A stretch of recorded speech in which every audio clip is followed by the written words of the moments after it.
There's a moment in every public scandal where the noise drops out, not because the story is over, but because something lands that doesn't quite fit, a video, a reaction, a silence that feels heavier than any statement. And the question that follows isn't the obvious one. It's not, did this really happen? Before we continue, please hit the like button, subscribe to the channel, and turn on the notification bell for updates. It's something quieter, more unsettling. What if the story people think they're watching isn't actually the story at all? Because over the past few days, a short clip, shared, reshared, dissected, argued over, has pulled two very different worlds into collision. The polished, carefully managed world of elite polo, and the raw, emotionally charged universe of online outrage where context evaporates and judgment arrives fully formed. At the center of it all sits Prince Harry, a man whose public identity has for years now been anchored to one idea above all others: compassion, empathy, advocacy for the voiceless.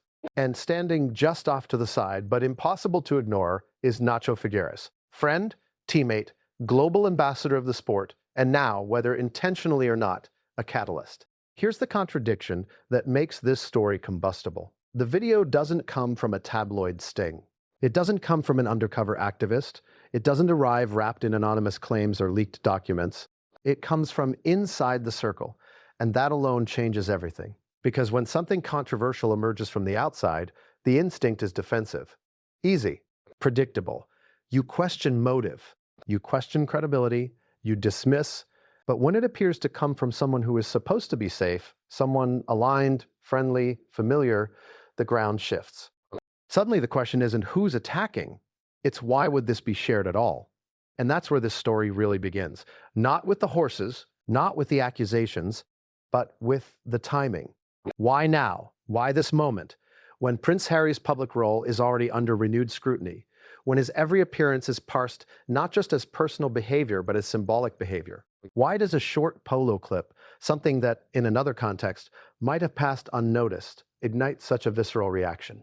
And why did the phrase "horses dying of heartbreak" take hold so quickly, spreading faster than any verified explanation could possibly keep up? That phrase matters. Not because it's proven, not because it's universally accepted, but because of what it does emotionally. It reframes the conversation instantly. It's no longer about sport, it's no longer about rules or tradition. It becomes about cruelty versus care, victim versus power. And once a story locks into that emotional framing, facts don't disappear, but they struggle to be heard. Let's slow this down.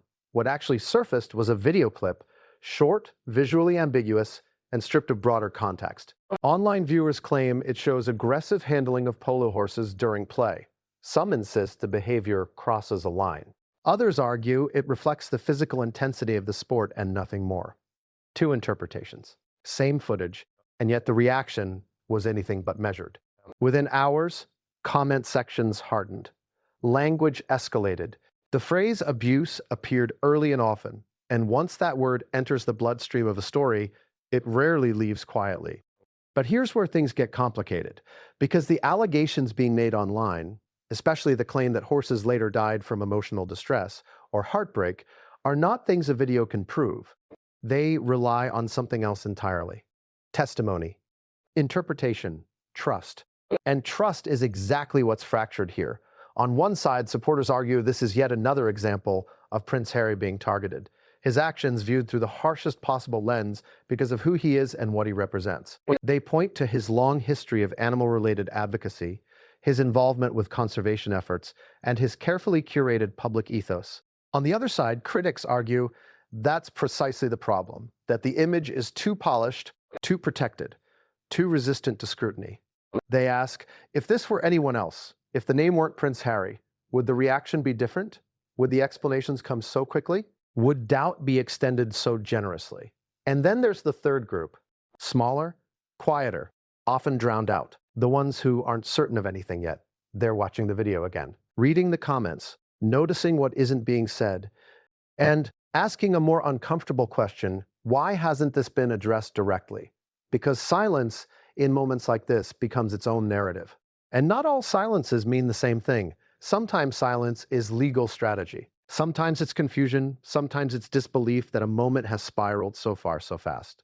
But online, Silence gets interpreted aggressively. It gets filled in. People project motive into the absence of words. They imagine meetings happening behind closed doors. Crisis teams drafting statements that never get released. Lawyers advising restraint while the internet fills the void with speculation.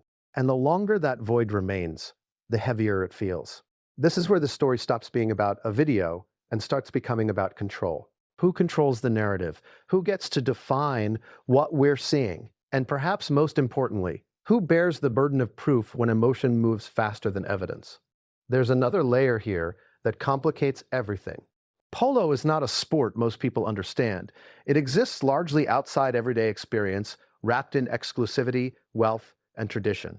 For many viewers encountering these images, this isn't just about a single moment. It's about what they already believe polo represents. Privilege.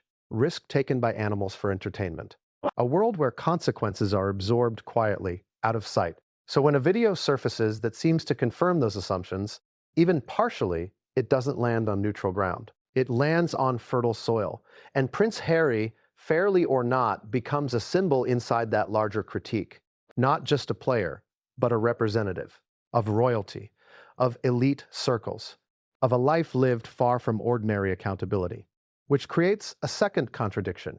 Prince Harry has spent years positioning himself as someone who rejected that world, who stepped away from inherited power, who speaks openly about trauma, ethics, responsibility. So when allegations surface that place him on the opposite side of that moral line, the dissonance is jarring. That's why this story won't settle. It isn't just about what happened on a polo field. It's about whether the story people have been told about Prince Harry still holds, or whether cracks have been there all along, waiting for the right moment to show. And then there's Nacho Figueras. His role here is subtle but pivotal, because regardless of intent, the sharing of the video is being read as a signal. Some see it as careless, others as deliberate. A few even see it as protective, arguing that by sharing footage openly, it prevents worse misinterpretations from spreading unchecked. But intent doesn't always control impact, and impact is what matters now. The online reaction didn't pause to ask why Figueras shared the clip. It didn't wait for explanation. It leapt straight to interpretation, and once that leap happened, the story slipped beyond anyone's easy control. What's especially striking is how quickly the narrative escalated from questionable conduct to fatal consequences. That jump from observation to moral catastrophe is where this story becomes dangerous. Because claims of animals dying of heartbreak aren't just accusations of poor sportsmanship, they're accusations of profound cruelty. They imply suffering that lingers, pain that isn't visible on camera, harm that extends beyond the moment. And yet, at this point, those claims remain just that, claims. Emotionally powerful, deeply unsettling, but unverified, which leaves us in an uncomfortable place. A place where outrage feels justified, but certainty does not. Where defenders feel gaslit, critics feel dismissed, and everyone feels like someone else is hiding something. And that tension, the sense that something important is missing, is what's driving this story forward. Because scandals don't always explode because of what we know. Often they explode because of what we don't. And right now, what we don't know far outweighs what we do. We don't know the full context of the footage. We don't know the condition of the horses involved beyond online claims. We don't know what conversations happened privately after the video circulated. And we don't know whether this silence is temporary or strategic. But what we do know is this. Once a story crosses the line from criticism into moral indictment, it rarely retreats without a fight. And the next phase of this controversy won't be driven by the video itself. It will be driven by reactions to reactions, by statements or the lack of them, by who steps forward and who stays quiet. Because what comes next will determine whether this remains a fleeting online storm or becomes something far more damaging. And just when it seemed like the outrage might burn itself out, a new set of voices began to emerge, claiming first-hand knowledge, offering details that hadn't been part of the conversation before. Details that, if true, would change the stakes entirely. But whether those voices can be trusted, that's where this story turns sharply. And that turn is coming next. Withheld information narrative turns balance, short, punchy lines with slower storytelling. What happens when the thing everyone is arguing about isn't actually clear? That's the first uncomfortable truth you run into when you stop scrolling and actually watch the clip people are furious about. Not once, not twice, but over and over, frame by frame, without the captions telling you what to feel. Because stripped of commentary, the video itself is oddly resistant to certainty. It's short, visually compressed, shot at an angle that feels incidental rather than deliberate. There's movement, speed, urgency. Horses in motion, riders leaning forward, the unmistakable intensity of polo at full pace. And yet, what people insist they see doesn't announce itself cleanly. No obvious moment where everything collapses into clarity. Instead, what you get is ambiguity. The kind that makes people uneasy, the kind that invites interpretation rather than answers. And that's exactly why this video didn't just circulate, it detonated. The clip appears online quietly at first, shared without much framing, then it's reposted, commented on, paused, zoomed, someone circles a moment, someone else slows it down. Suddenly, the same few seconds are being used to tell wildly different stories. For some viewers, the handling of the horses looks aggressive, excessive. They focus on posture, on force, on the way control is asserted in a high-speed environment where animals don't get a voice. Others push back just as strongly. They argue this is polo, a sport built on intensity and risk. They point out that what looks harsh to an untrained eye may be standard technique. They accuse critics of projecting emotion onto a sport they don't understand.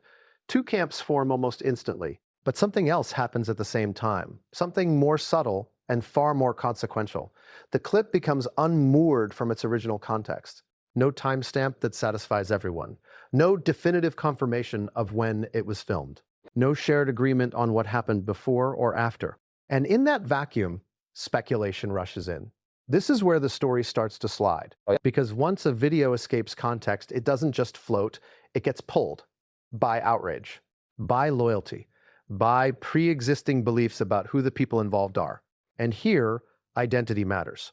Because this isn't just any polo player people think they're watching, it's Prince Harry, and that name carries weight long before the play begins. For supporters, the instinct is defensive. They see a familiar pattern, a clip taken out of context, weaponized against someone who attracts disproportionate scrutiny. They argue this is yet another example of how everything Harry does is viewed through a hostile lens. For critics, the instinct is the opposite. They see a reckoning, a moment where image and behavior might finally collide. And then there are the undecided viewers, the ones quietly watching the argument spiral and wondering how two groups can see the same footage and come away with opposite conclusions. That's the audience this video pulls hardest. Because uncertainty is sticky, and the more uncertain something feels, the more people talk about it. The escalation doesn't come from the footage alone. It comes from what gets attached to it. Captions begin to sharpen, language hardens. Words like rough give way to abusive. Comments shift from, "Is this normal?" to, "How is this allowed?" Then almost abruptly, the conversation jumps a level. Someone introduces a claim, not about the video itself, but about what happened after. Horses, they say, later died. Not from injury, not from accident, but from heartbreak. That phrase hits like a hammer. It's poetic, emotional, devastating, and dangerously imprecise. Because heartbreak isn't a medical diagnosis. It's a narrative device, one that immediately frames the situation as cruelty with consequences that linger beyond the field. And once that phrase takes hold, the video stops being the main event. It becomes evidence in a much larger accusation. Here's the problem. No one presenting that claim provides documentation alongside it. No veterinary reports. No timelines that can be independently verified. No clear chain connecting what's shown on screen to what's being alleged. But that doesn't slow the spread, because the claim doesn't travel on proof. It travels on feeling. People imagine exhausted animals. Emotional distress, invisible suffering that the camera didn't catch. And suddenly, questioning the claim feels to some like defending cruelty. This is how narratives harden. Once moral weight enters the conversation, skepticism becomes suspect, and the backlash intensifies. What's striking is how quickly the discourse leaves the realm of sport entirely. The discussion isn't about polo technique anymore. It's about character. People aren't debating rules. They're debating values. And that's where reputations start to fracture. Another layer adds fuel to the fire. Who shared the clip? Because this wasn't posted by a hostile account with an obvious agenda. It wasn't leaked by an activist group. It came through channels connected to someone known, respected, and closely associated with Prince Harry. That someone is Nacho Figueras. And his involvement changes the temperature of the room. Figueras isn't just another player.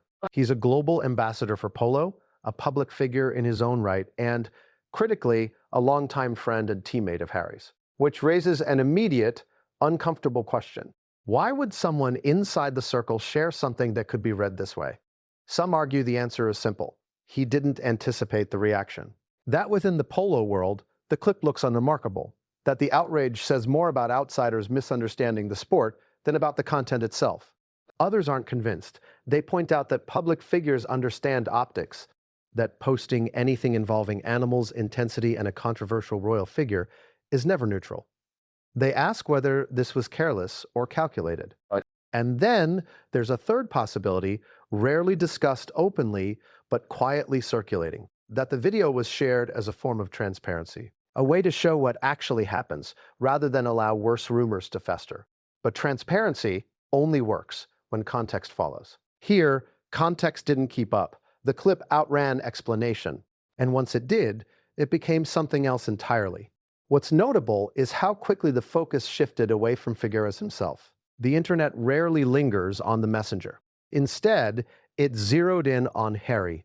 Every frame involving him was isolated, screen grabbed, compared against his past statements, his advocacy work, his public positioning as someone deeply concerned with ethics and well-being. The contrast was irresistible, and contrast drives clicks.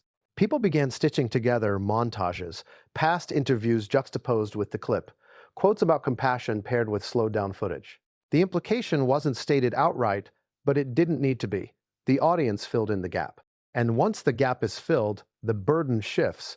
Suddenly, Prince Harry isn't just being criticized for a moment on a polo field. He's being asked to reconcile two versions of himself in public view. That's a much heavier ask, because responding to technical criticism is one thing. Responding to moral indictment is another entirely. And yet, there's still no statement, no immediate clarification, no acknowledgement, no attempt, publicly at least, to reframe the narrative, which only deepens the intrigue. Is this silence strategic, legal, advised, or is it disbelief? An underestimation of how quickly a niche video could spiral into a reputational crisis. It's impossible to say from the outside, but what can be observed is how the silence functions. It creates space, and space online never stays empty. Into that space pour assumptions. Some assume guilt, others assume persecution. Both sides grow louder, more entrenched. Meanwhile, a quieter development unfolds beneath the noise. People start claiming proximity. I was there. I know someone who knows. This happened before. Eyewitness accounts appear in comments, then in posts of their own. Some contradict each other. Some echo the same phrases, suspiciously similar in tone. Others add details that feel oddly specific, yet unverifiable. This is where things get especially unstable, because first-hand claims carry emotional authority even when they lack corroboration. Reading them, you feel like you're being invited behind the curtain, given access to hidden truth, and once people believe they're seeing behind the scenes, they're reluctant to step back. But as any investigator will tell you, eyewitness accounts are only as reliable as their consistency, and right now consistency is in short supply. Timelines don't line up. Descriptions shift. Motives blur. Some accounts suggest repeated incidents, others suggest a single misunderstood moment. A few imply consequences far more serious than anything shown on video, and because no central authority steps in to anchor the narrative, all of it floats. Equal weight, regardless of credibility. That's dangerous territory. Because once allegations multiply without structure, the story stops being about truth and starts being about volume. Who can shout loudest? Who can frame the most emotionally compelling version? And somewhere in that chaos, the original footage almost becomes irrelevant.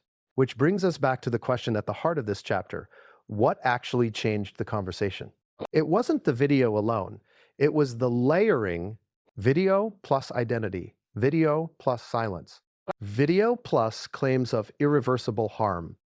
That combination transforms ambiguity into accusation. And once accusation takes hold, the next phase is almost inevitable. People stop asking what happened They start demanding consequences. But consequences require authority, investigation, verification. And so far, none of that has entered the picture in a clear, official way. Instead, the story has been running on outrage and implication, which raises a critical tension that hasn't yet been resolved. If there is nothing here, if the video is being wildly misinterpreted, why hasn't that been decisively addressed? And if there is something here, something more than what we're seeing, why hasn't it been confronted head-on?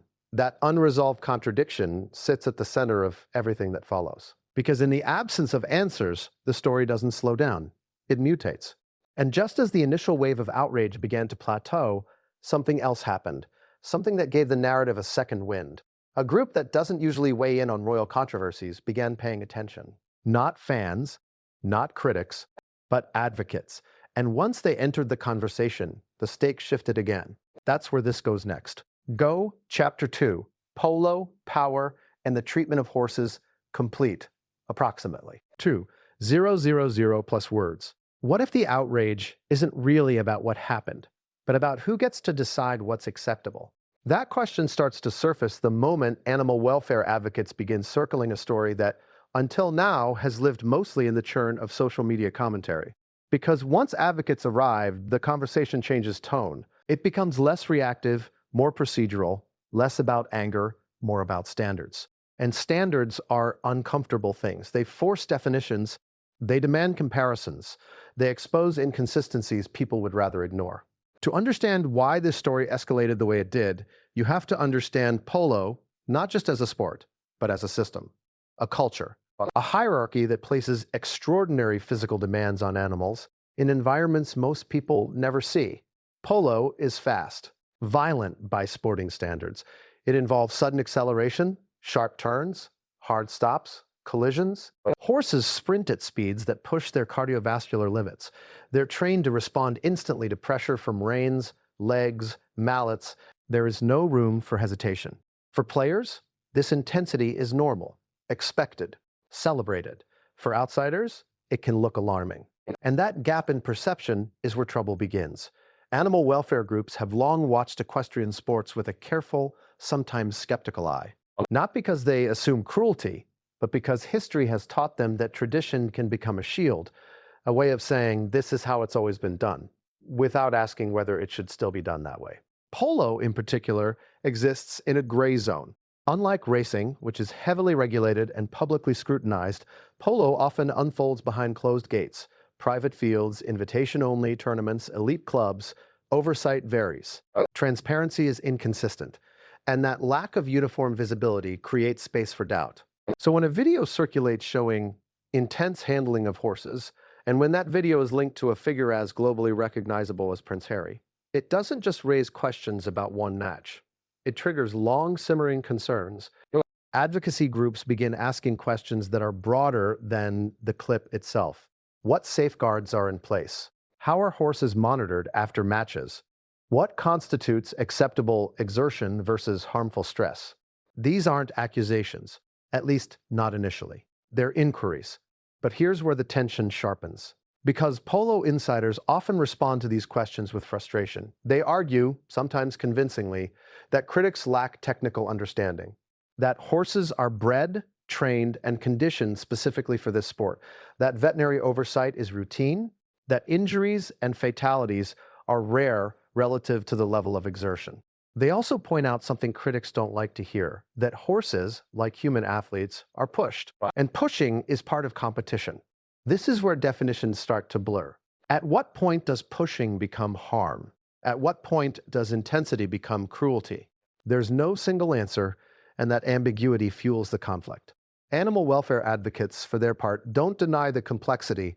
They don't claim every intense moment equals abuse. What they push back against is the assumption that tradition automatically equals ethical justification. They argue that standards evolve, that what was acceptable decades ago may not be acceptable now, not because people were malicious then, but because knowledge changes. And this is where the phrase heartbreak re-enters the conversation, more carefully this time. Advocates clarify that while dying of heartbreak is not a clinical diagnosis, stress-related cardiac events in animals are documented. Extreme exertion, emotional distress, dehydration, and underlying conditions can combine in lethal ways. Not always immediately, not always visibly, sometimes hours or days later. That nuance matters, but nuance doesn't travel well online. Instead, what spreads is the implication that the suffering may not be obvious, that the harm may not show up on camera, that absence of visible injury does not equal absence of damage. For defenders of Polo and defenders of Harry, this feels like a moving target. They argue that critics are retrofitting meaning onto footage that, on its own, doesn't demonstrate harm. That linking it to later outcomes without verified evidence is irresponsible. And they're not wrong to demand proof. But the advocates aren't claiming proof. They're asking for accountability. And accountability is a word that carries weight far beyond sport.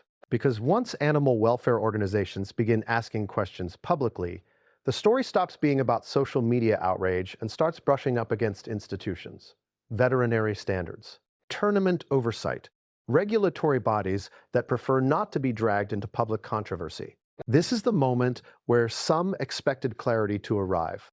An official statement, an investigation announcement, something that would anchor the narrative. Instead, what arrives is caution, measured responses, careful language, an emphasis on existing protocols without addressing the specific claims circulating, which only frustrates both sides. Critics see evasion, defenders see restraint, and the audience, watching all of this unfold, feels like they're being asked to choose without enough information. This is where the story deepens. Because when systems close ranks, even temporarily, people assume there's something to hide. And whether that assumption is fair or not, it becomes part of the narrative. Another complicating factor emerges: class. Polo is not just a sport. It's a symbol of wealth, access, and insulation from consequence. Fairly or unfairly, it carries the perception that those inside its world are protected from scrutiny in ways others are not. That perception feeds resentment. So, when allegations surface involving animals, creatures widely seen as vulnerable, the emotional alignment is almost automatic. Power versus voicelessness, privilege versus suffering. And Prince Harry, despite his attempts to step away from royal identity, cannot escape that framing. He becomes a lightning rod. Not necessarily because people believe he is uniquely cruel, but because they believe he is uniquely shielded. And shields people want to crack. This is where advocacy groups find themselves in a delicate position. They don't want to be seen as participating in a pile-on. They don't want to fuel unverified claims, but they also don't want to ignore an opportunity to demand higher standards in a sport that rarely faces this level of public attention. So they walk a line, calling for transparency, requesting independent review, avoiding naming individuals, at least at first. But online, restraint doesn't read as neutrality. It reads as confirmation. Screenshots of advocacy statements circulate with added captions. Context is stripped away. Calls for review are reframed as admissions of guilt, and suddenly, organizations that intended to slow the conversation down find themselves accelerating it. Another irony surfaces here. The same people who criticize Harry for allegedly harming animals also criticize him for not responding fast enough, without acknowledging that responding prematurely could worsen harm if facts aren't settled.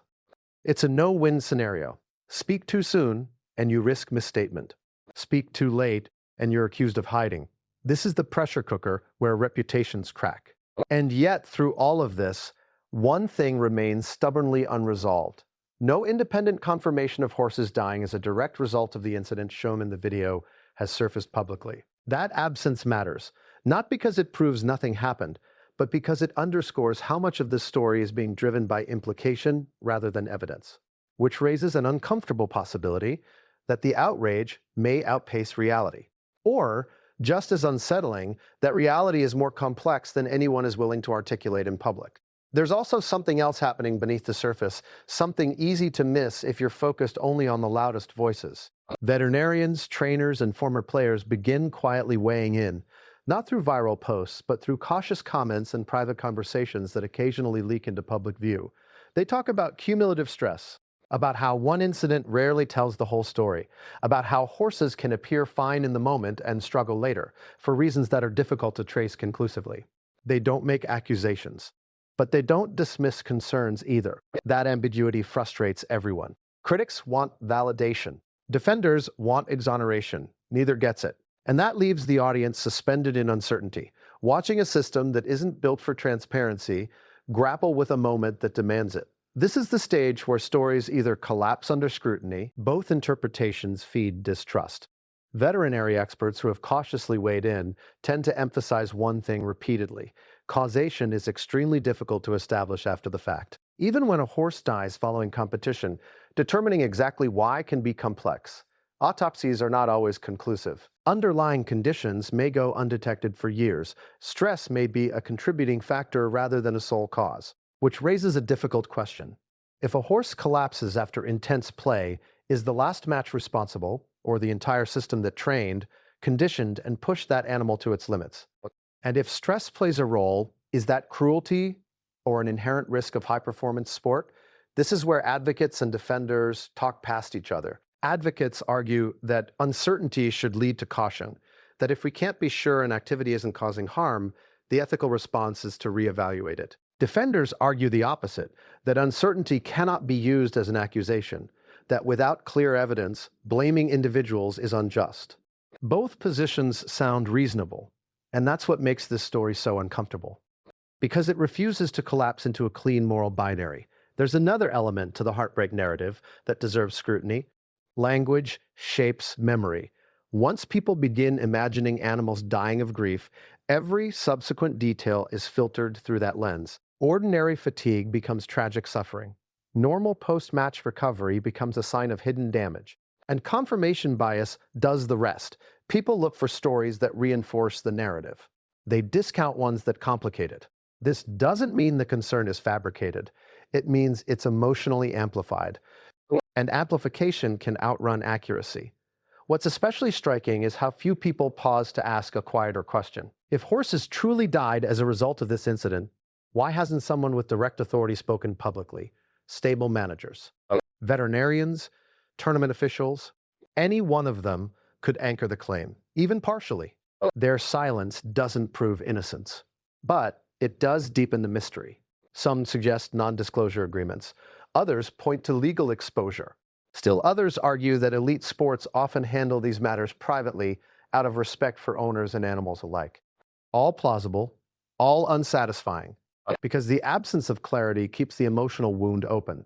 Another complication: anthropomorphism. Humans are wired to project emotional states onto animals. It's how we bond. It's how we care. But it can also distort understanding. When we say heartbreak, are we describing the animal's experience or our reaction to imagining it? Veterinarians tread carefully here. They acknowledge that animals experience stress and distress, but they resist translating that into human emotional narratives without evidence. Not because they lack compassion, but because precision matters when lives, reputations, and policies are at stake. Yet precision rarely wins the attention economy. What wins is the image of suffering, and that image has already taken hold. At this point in the story, the phrase heartbreak functions less as a claim to be proven and more as a symbol. A shorthand for everything people fear is wrong with elite sports that involve animals. It represents opacity, excess, a sense that harm can occur quietly without consequence.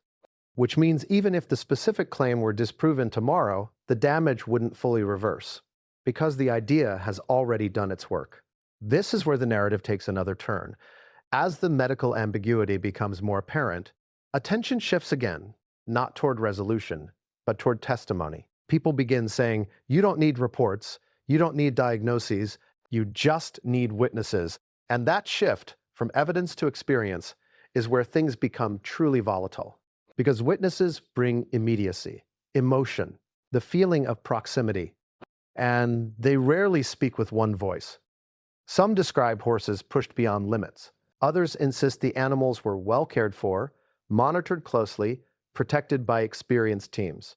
The contradictions are stark, and once again, the audience is left choosing who to believe without a stable framework for deciding. This is the moment where stories fracture into parallel realities. In one, the claim of heartbreak becomes a moral truth regardless of documentation. In the other, it becomes an irresponsible exaggeration weaponized against a public figure. Neither side trusts the other's sources. Neither side believes neutrality is possible. And the silence from those who could clarify, intentionally or not, keeps feeding the divide.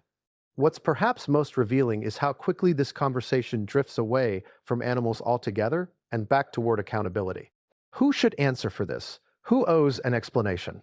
Who benefits from ambiguity? Those questions pull the story inexorably toward individuals rather than systems. And that's where the pressure intensifies again. Because once people stop debating abstract welfare standards and start naming names, the stakes rise sharply. Reputations harden. Defensiveness sets in. Legal considerations loom, which may explain why the next development didn't come in the form of an official report or expert panel. It came in the form of people saying, very simply, I was there. Those words, casual, confident, shift the terrain immediately. They promise access. They suggest hidden knowledge. They imply that what the public is seeing is incomplete. And as those claims begin to surface, quietly at first, then more insistently, the story enters its most unstable phase yet. Because eyewitnesses don't just describe events, they challenge narratives. And once they do, everything you thought you understood becomes provisional. That's where we're headed next. What changes when someone says, I was there? It sounds simple, almost mundane, but in controversies like this, those three words land with a thud. They cut through speculation and pull the audience closer to the scene, closer to the dust and noise and motion that a video can't fully capture. They promise proximity, they imply authority, but they suggest the story we're arguing about online is missing something essential. And the moment those claims begin to surface, the ground shifts again. At first, the accounts appear quietly, comments buried under reposts, replies to replies. Someone says they worked at the club. Someone else says they know the stable. Another claims to have been present on a different day but insists the behavior shown is typical. Each account feels plausible on its own. Taken together, they're a mess because they don't agree. Some eyewitnesses describe tension on the field, riders pushing horses hard, moments where control looked aggressive even by polo standards. They write with certainty, sometimes anger, sometimes sadness. They frame their accounts as reluctant truth-telling, as if they've been holding this in for a long time. Others push back just as forcefully.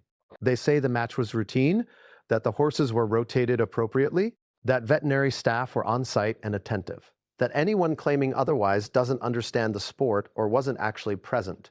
Two realities, same event. And because most of these accounts are anonymous or semi-anonymous, there's no easy way to weigh them against each other. This is where the internet's version of justice starts to feel brittle. Eyewitness testimony carries emotional weight, but it's also deeply subjective. Memory is unreliable. Perspective narrows. Bias creeps in. Even sincere witnesses can disagree honestly about what they saw, yet online, nuance collapses. People begin sorting witnesses into camps. Credible, complicit, whistleblower, shill. Labels replace analysis. What's striking is how quickly motive becomes the focal point. Not what was seen, but why someone would say it. Why now? Why anonymously? Why speak up at all? Critics of the eyewitnesses argue that anonymity undermines credibility, that if claims are serious, names should follow, that hiding behind handles suggests fabrication or fear of accountability. Supporters counter that anonymity is often the only protection available, especially in elite sports environments where careers depend on staying in good standing. Both arguments have merit, and both expose the same uncomfortable truth. Power dynamics matter. Polo operates in tight-knit circles. Access is controlled. Speaking publicly can have consequences. That reality doesn't automatically validate anonymous claims, but it explains why people might hesitate to attach their names. Still, hesitation leaves gaps. And gaps invite suspicion. As more accounts surface, patterns begin to emerge, but so do inconsistencies. Some witnesses insist the video shows a single isolated moment taken out of context. Others describe a pattern of behavior that extends beyond what's on screen. A few claim to have seen horses collapse after play, though timelines vary and details blur. The lack of specificity becomes a problem. Names of horses are rarely provided. Dates shift, locations are described vaguely. When pressed for clarification, some accounts retreat or grow defensive. That doesn't mean they're false, but it complicates verification. And verification is the currency of credibility. Another dynamic quietly shapes the conversation: amplification. Certain eyewitness accounts get picked up and repeated by high-following accounts. Their words are screenshot, quoted, sometimes paraphrased in ways that subtly alter meaning. Nuance disappears. Certainty hardens. An account that began as "this didn't sit right with me" becomes "this is abuse." A description of exhaustion becomes fatal stress. Each iteration moves the story further from the original voice. And yet, those voices are still treated as primary evidence. This is the paradox of online testimony. The more a claim spreads, the less control the original witness has over how it's understood. Meanwhile, those offering counter-testimony, often also anonymous, are accused of damage control, of being planted, of protecting elites. Their words are scrutinized for tone, for phrasing, for anything that suggests coordination. Silence becomes suspicious. Speaking up becomes suspicious too. There's no neutral ground left. What's especially telling is how rarely people ask what eyewitnesses can't provide. They can't offer veterinary diagnoses. They can't establish causation. They can't prove what happened after the match unless they were present continuously. Yet their accounts are often treated as if they can. That inflation of authority is understandable emotionally, but dangerous analytically, because it allows implication to masquerade as fact. Another layer complicates things further: timing. Some eyewitnesses claim these concerns have existed for years, that this incident simply brought them into the light. Others insist the outrage is misplaced, arguing that nothing like this has ever been raised before in this context. Both claims can't be fully true. Either concerns were suppressed, or they're being retroactively projected. Without documentation, it's impossible to know which. And so the story circles itself. People who believe the allegations see suppression. People who doubt them see invention. Each side feels gaslit by the other. At this point, the role of public figures becomes unavoidable. Because while the witnesses argue, attention keeps snapping back to the most recognizable face in the frame. Prince Harry. For some eyewitnesses, his presence intensifies the moment. They argue that someone with his platform and stated values should be held to a higher standard. That intent matters less than impact. For others, his presence skews perception. They argue that any action he takes is magnified, misread, politicized, that another player doing the same thing would barely register. Both positions reveal something important. This story isn't just about what happened on the field, it's about expectation. What do we expect from public figures? From elite athletes? From someone who has explicitly tied their identity to compassion? Eyewitness accounts don't answer those questions, but they force them into the open. Another subtle shift occurs here. As testimony proliferates, people begin to treat silence from institutions as confirmation that witnesses are telling the truth. The reasoning goes like this: if the claims were false, someone would have denied them by now. But that assumption rests on a misunderstanding of how institutions operate. Silence can mean investigation. It can mean legal review. It can mean a deliberate choice not to legitimize online speculation.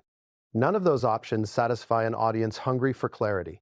And the longer clarity doesn't arrive, the more weight eyewitnesses carry by default, which puts enormous pressure on individuals who may not be prepared for it. Some witnesses, after initial posts go viral, attempt to clarify or soften their statements. They add caveats. They emphasize they're sharing personal impressions, not definitive conclusions. Those clarifications rarely travel as far as the original claims. Retractions don't go viral. Nuance doesn't trend. And so the simplified version sticks.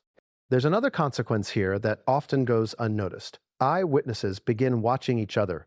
They compare stories, they align language, sometimes unconsciously. Narratives converge, not necessarily because they're accurate, but because repetition creates perceived consensus. This is how group narratives form. And once they do, dissent becomes risky. A witness who contradicts the dominant account risks being attacked, dismissed, or accused of ulterior motives, which means some people stop speaking. And that silence further distorts the record. What we're left with is a distorted echo chamber on both sides. One where the loudest, most emotionally charged accounts define reality. This is the point where investigators would normally step in, collect statements, cross-check timelines, verify claims against records. But this isn't a formal investigation. It's a public one, and public investigations don't follow protocols. They follow momentum. Right now, that momentum is driven less by evidence than by unease. A sense that something is off, that the full story isn't being told, that too many people are saying too many things for it all to be nothing. But unease is not proof, and proof is still missing. Which brings us to a pivotal tension. If eyewitness accounts are unreliable on their own, and if institutions remain silent, where does truth settle? It doesn't. It floats. And floating truth is the most dangerous kind, because it allows anyone to grab hold and shape it. As this chapter closes, one thing becomes clear. The eyewitness phase hasn't clarified the story. It's destabilized it.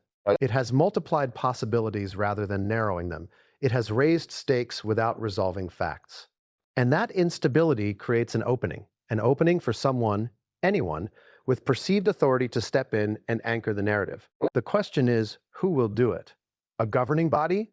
A veterinary expert willing to speak publicly? A principal figure breaking silence? Because if no one does, the story won't fade. It will escalate.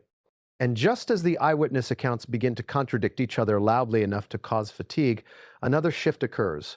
The conversation starts moving away from what happened and toward how it's being handled. And that, quietly, is where reputations begin to take the most damage.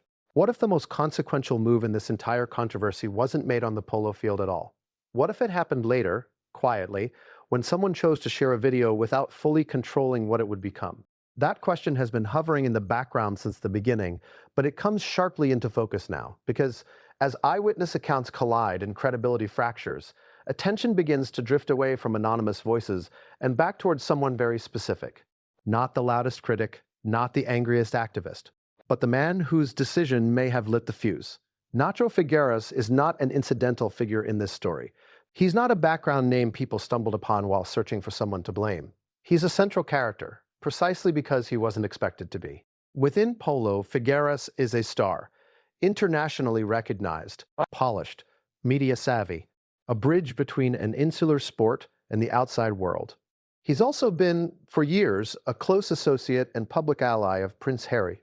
They've played together, appeared together, spoken warmly of each other, which is why the reaction to the video wasn't just outrage, it was confusion. Why would someone so close to Harry share something that could be interpreted this way? At first, many assumed the answer was simple. He didn't see the problem. Inside polo circles, the clip likely looked ordinary, familiar, unremarkable, a snapshot of a demanding sport played at speed, something that would never trigger debate among those who live in that world. But what looks ordinary to insiders can look alarming to everyone else. And that gap between insider normalization and outsider perception is where the controversy deepens. Figueras is not naive about optics. That's important. He's spent years navigating global media, representing luxury brands, presenting polo as elegant rather than brutal. He understands how images travel, which makes the decision to share the clip harder to dismiss as careless. Yet carelessness and intent are not the same thing.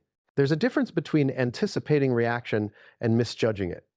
One possibility is that Figueras believed transparency would defuse speculation.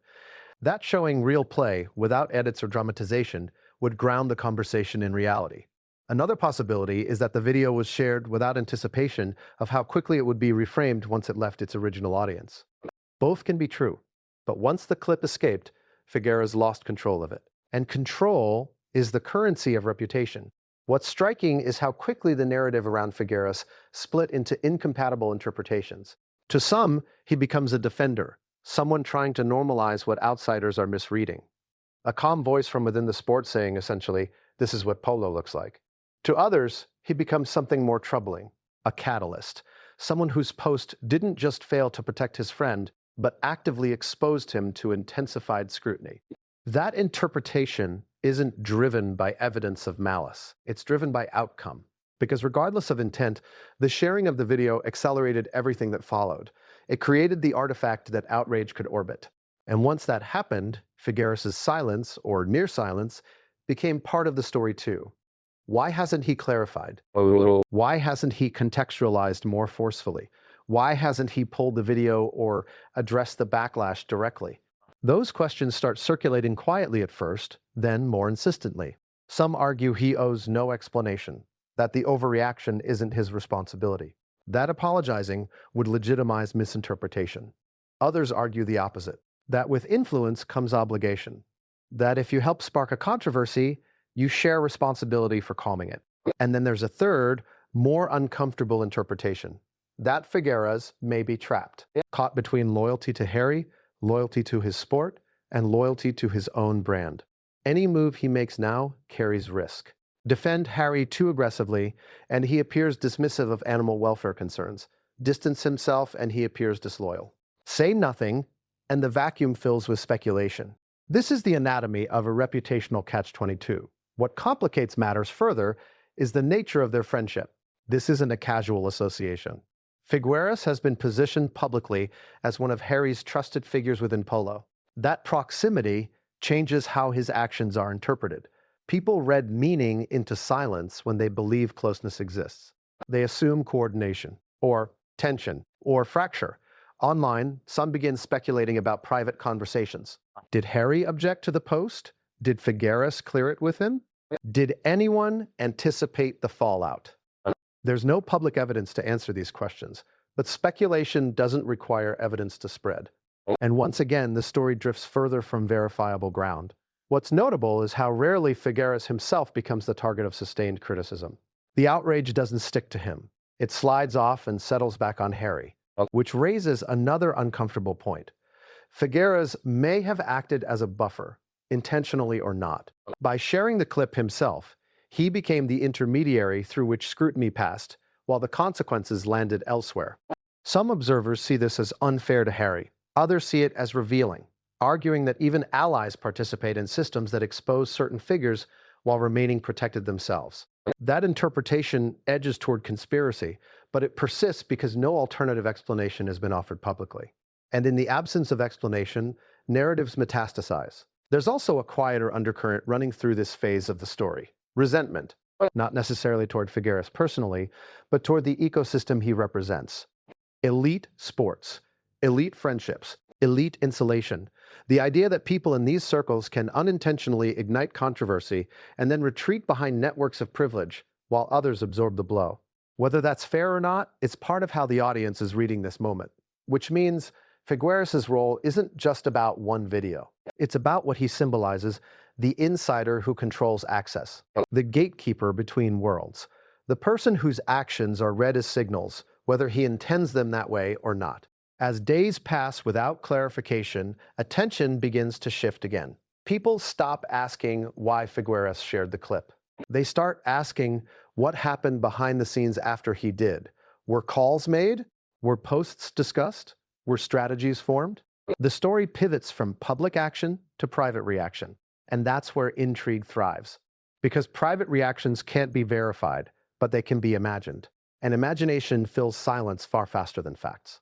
Some imagine tension, others imagine unified defense. A few imagine regret. But imagination, like outrage, is unrestrained. And this brings us back to Prince Harry. Because regardless of Figueras' intent, the result is that Harry stands at the center of a narrative he did not initiate, but cannot escape. And that raises the next critical question. How does someone whose identity is bound up in moral language respond when the accusation isn't technical but ethical? When it isn't about rules, but about values? The answer to that question hasn't arrived yet. But the pressure to answer it is building. And as it builds, the focus shifts again, from who shared the video to who must now speak. Because if Figueras was the spark, Harry is the firebreak, or the accelerant. Which one he becomes depends entirely on what happens next. And as that tension rises, something else begins to happen, quietly, almost beneath notice. Institutions start paying attention. Not the internet, not fans, not critics, but the organizations that understand what happens when public outrage begins knocking on their doors. That's where this story moves next. What happens when a reputation built on moral language collides with a story framed in moral outrage? That's the quiet, destabilizing question now hovering over everything. Because by this point, the controversy has drifted far from the polo field. It has floated past eyewitnesses and advocates and intermediaries, and it has settled squarely on something more fragile than facts: identity. For years, Prince Harry has been publicly associated with a particular set of values: compassion, empathy, care for the vulnerable, a willingness, at least rhetorically, to interrogate power, tradition, and harm. That framing didn't emerge accidentally. It was cultivated through speeches, interviews, initiatives, and personal disclosures. It became the connective tissue between his past and the future he said he wanted to build, which is why this moment feels different. Not because allegations of wrongdoing are new, but because the accusation cuts directly across the story he has told about himself. And that kind of contradiction lands harder than almost anything else. If this were simply about a rules violation, the response would be procedural. If it were about a misunderstanding of sport, it could be clarified. But this isn't being argued as a misunderstanding, it's being argued as a betrayal. That framing, whether fair or not, changes the terrain. People aren't asking, did he break a rule? They're asking, who is he really? And that's not a question you can answer with a press release. What complicates things further is the absence of a single coherent allegation. There is no charge sheet, no formal complaint, no clear incident report to respond to.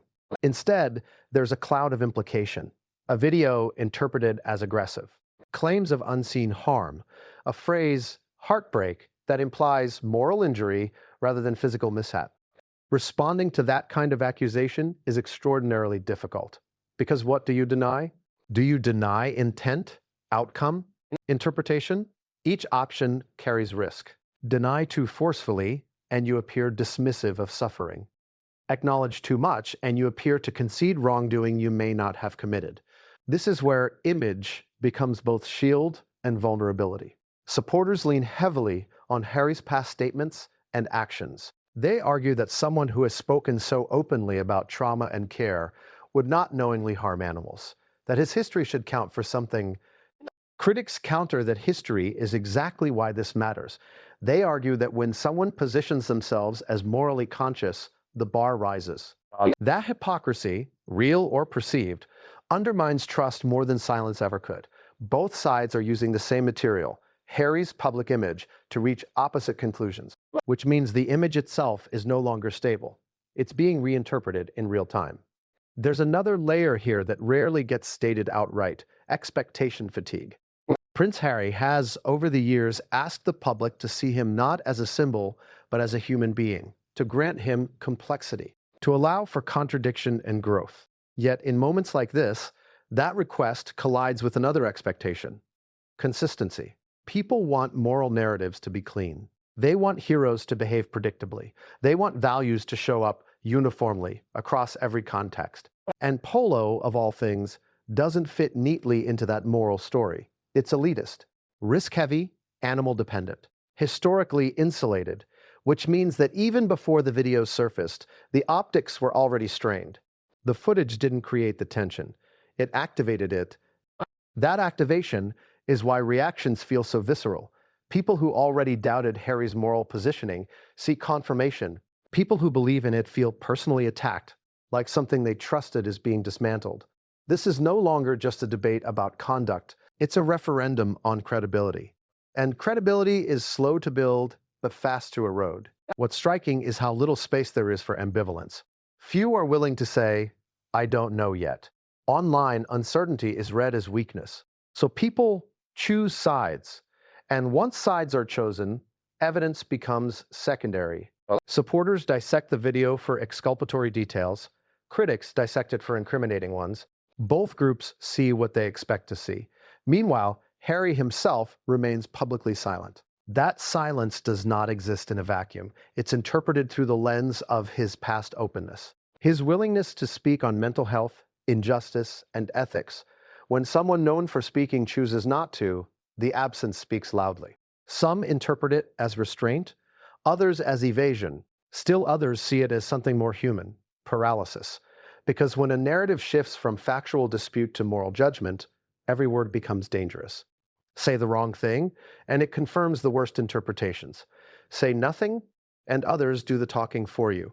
It's a classic trap, but one that feels sharper here because of the values at stake. There's also a subtle irony at play. For years, Harry has criticized the media for flattening complex stories into damaging narratives, for privileging sensation over nuance. Now, he finds himself inside that same machinery: a short clip, a powerful phrase, a storm of inference. And suddenly, complexity is again the first casualty, which raises an uncomfortable question. If this can happen to someone who understands the system so intimately, someone who is warned about it repeatedly, what does that say about the system itself? That question hovers beneath the surface even among critics, because even those convinced of wrongdoing often acknowledge that the escalation feels unmanageable. That outrage moved faster than verification, that claims hardened before investigation. That moral certainty arrived early, and yet the damage doesn't wait for process.